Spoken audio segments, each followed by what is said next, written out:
on se retrouve pour un gâteau au yaourt et des cookies que je vais manger soit au petit déjeuner, soit au goûter. Donc pour le gâteau yaourt, t'as besoin d'huile, de levure, de lait de soja, de farine avec de la fécule de pomme de terre, du sucre, de yaourt évidemment, donc là il y en a 4, et puis d'un arôme de ton choix, ou de la poudre de vanille si tu as. Donc d'abord je vais mettre 240 g de farine avec 2 cuillères à soupe de fécule de pomme de terre dans le bol de mon robot. Donc je préfère la fécule de pomme de terre parce que je trouve pas de fécule de maïs autre que maïzena, et maïzena c'est Monsanto donc j'évite d'acheter.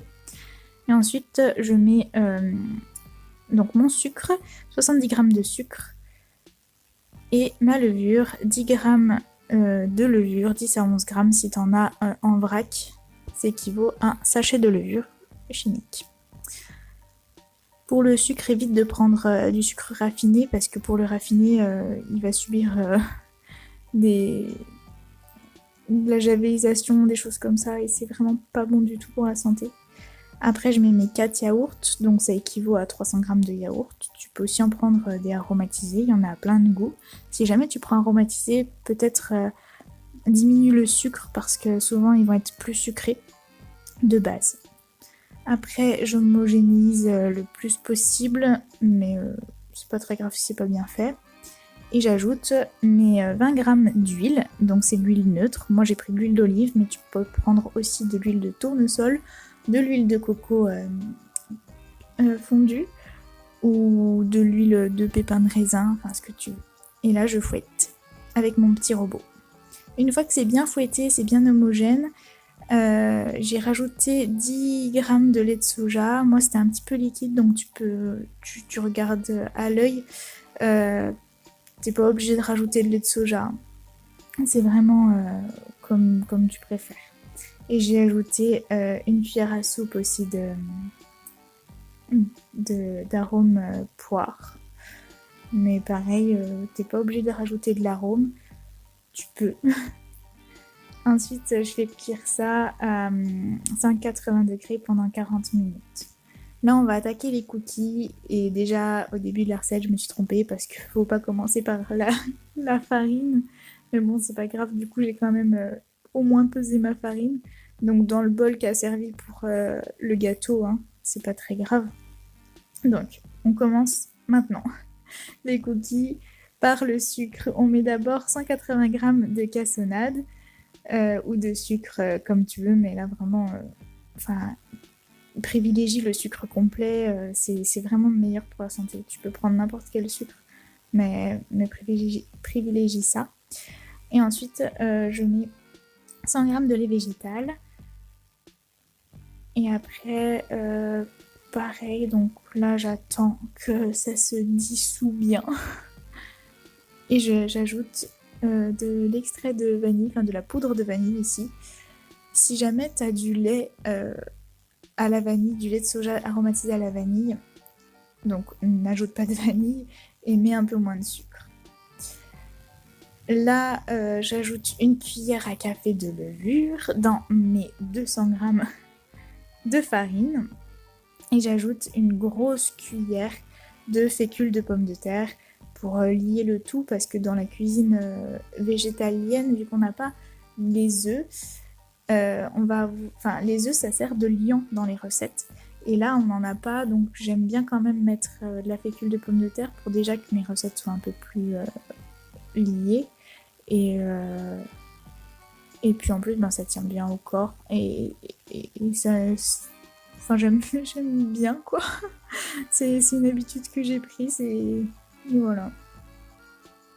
Et du coup, je préfère à la maïzena parce que la maïzena, c'est Monsanto. Et il faut boycotter Monsanto. Donc là, mon mélange, il devient lisse très rapidement. Au début, je voulais le faire au crochet avec mon robot, mais vu qu'il s'est très bien travaillé à la main, j'ai gardé la spatule et j'ai fait à la spatule.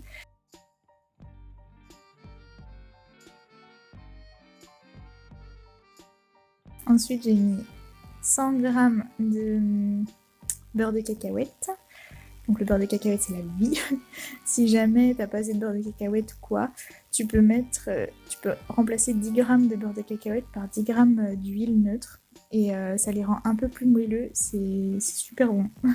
Mais le beurre de cacahuète c'est très très bon. Et après je continue à bien mélanger pour faire une pâte toute lisse.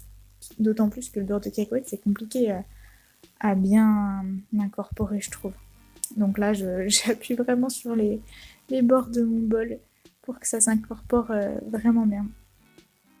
Donc pareil, le beurre de cacahuète, essaye de prendre du 100% pur cacahuète parce qu'il peut en avoir des moins chers, je pense qu'ils vont être moins chers s'ils sont avec du sucre ajouté ou de l'huile. Non. Ensuite, j'ai pris 70 grammes de chocolat noir. Donc j'avais pas assez de chocolat pâtissier, donc j'ai pris du chocolat normal, 85% je crois. Très important, prends du chocolat équitable. Fais attention à la provenance de tes produits. Parce que le chocolat Lindt ou Nestlé, il a une histoire derrière en fait.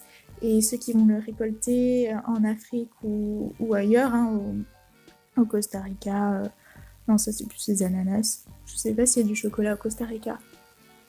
Si peut-être en Équateur, tout ça.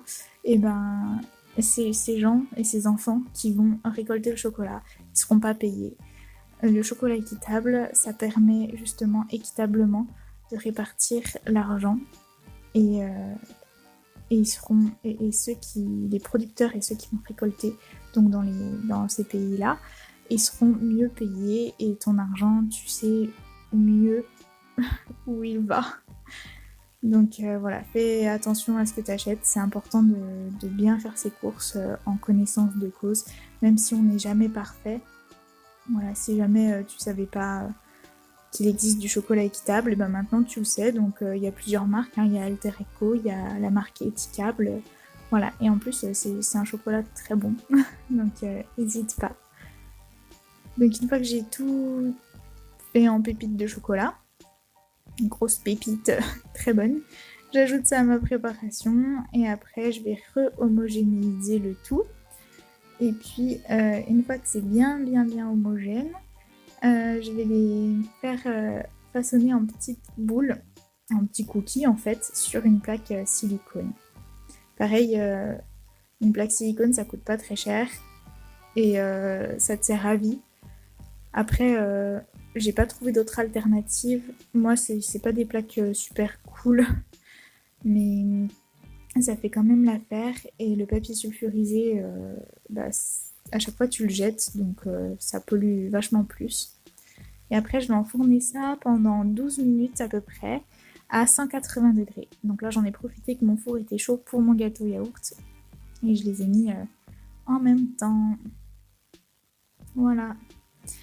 Je te souhaite bon appétit et puis n'hésite pas à regarder dans la barre d'infos pour les quantités et puis tout ça. Voilà, bisous.